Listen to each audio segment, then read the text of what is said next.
Ini jam 2 malam dan gue lagi di keadaan yang hidup gue tidak baik-baik saja. Gue juga lagi susah tidur. Gue nemu video perang Ukraina Rusia gitu, dan ini kan dunia lagi gak baik-baik aja nih ya. Perang di mana-mana, jadi headline terus, jadi obrolan terus. Nah, gue tiba-tiba otak gue mensimulasikan sesuatu yang pengen gue sharing ke kalian. Seberapa kape dunia gitu loh. Seberapa kita sebagai manusia tuh cuman benih-benih yang gak penting mungkin ya. Gue ngelihat seorang tentara Ukraina itu, by the way ini videonya nemu di Twitter atau lewat ya, itu lagi swiping gitu, ngerti gak lo? Jadi kayak clearance, jadi kayak bangunan lagi semacam dibersihin dari musuh-musuhnya gitu, tapi ditawarkan untuk nyerah dan lo hidup gitu loh. Ada yang nggak mau nyerah sampai di dor, ada yang akhirnya nyerah. Terus kayak semacam diceramahin kayak, lu kenapa nyerang kita gitu kan? Lu kenapa jadi penjajah? Kenapa lu nurut sama Putin gitu? Lu tau nggak yang perlu perbuat salah gitu segala macam. Sementara Rusianya diem aja gitu, yang ketangkep sambil angkat tangan gitu. Dia udah pasrah aja gitu. Terus gue jadi semacam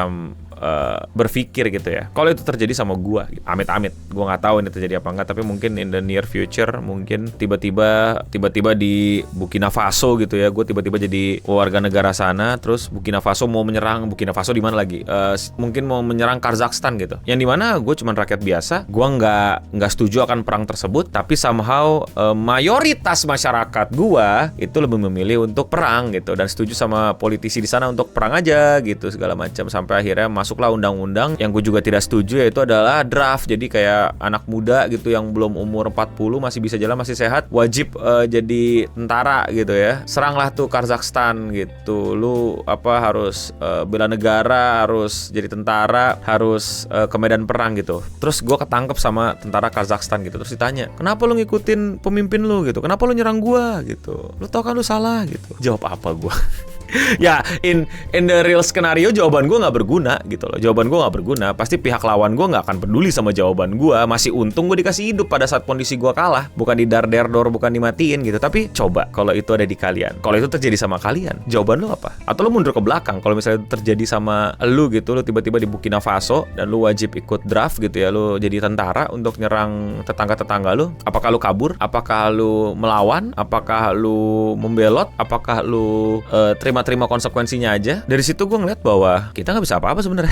Bisa apa lo? Coba kasih tau gue. Lu bisa apa? Mencegah itu? Gimana? Mayoritas setuju? Lu mau ngubah 80% masyarakat tuh tiba-tiba jadi satu opini sama lu dalam waktu yang sekian, dan lu bukan siapa-siapa, you are just a random guy yang lagi juga nyari kerja di Burkina Faso, tiba-tiba jadi semacam tanggung jawab lu, tiba-tiba jadi semacam misi utama lu untuk mengubah opini 80% lebih masyarakat untuk jangan setuju perang. Bisa apa? Bisa apa? Apa yang mesti gue lakuin? Perbuatan apa yang mesti kita lakuin untuk menghindari itu, jangan sampai itu terjadi ke kita? Setidak punya power itu manusia, sekecil itu kita, sekerdil itu kita, ya kalau gue ngebandinginnya sama kita cuman kayak pasir di pantai aja gitu, hilang satu nggak ada yang peduli, keinjek nyempil di kuku orang sampai nggak balik-balik juga nggak ada yang peduli. Ya keluarga lu peduli, teman-teman lu mungkin peduli, kalau mereka semua juga dalam ancaman yang sama mungkin ya mengecil lagi tuh kepeduliannya dan lain-lainnya. Jadi kayak gue jadi berefleksi gitu, kita bisa apa sih sebenarnya di keadaan yang seperti itu ya, kayak skrup kayak kita, kalau kata Yuji ya, skrup ini tuh gimana gitu.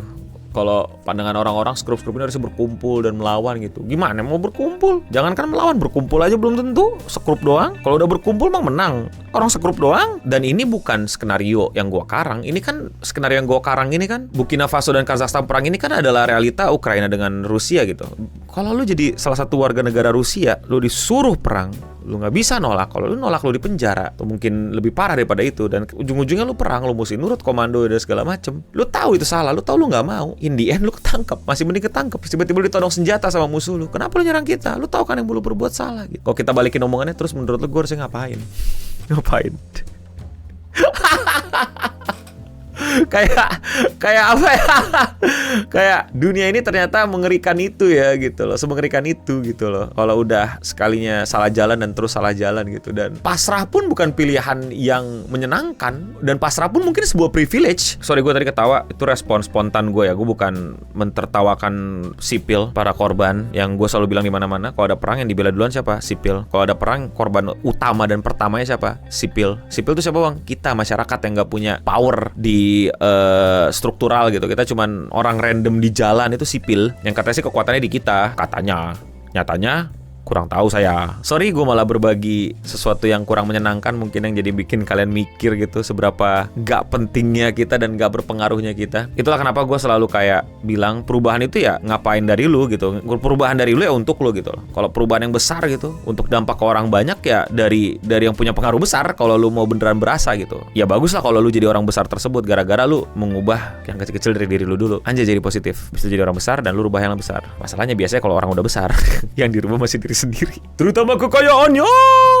Dan semakin besar dia, semakin nggak ngelihat orang kecil gitu.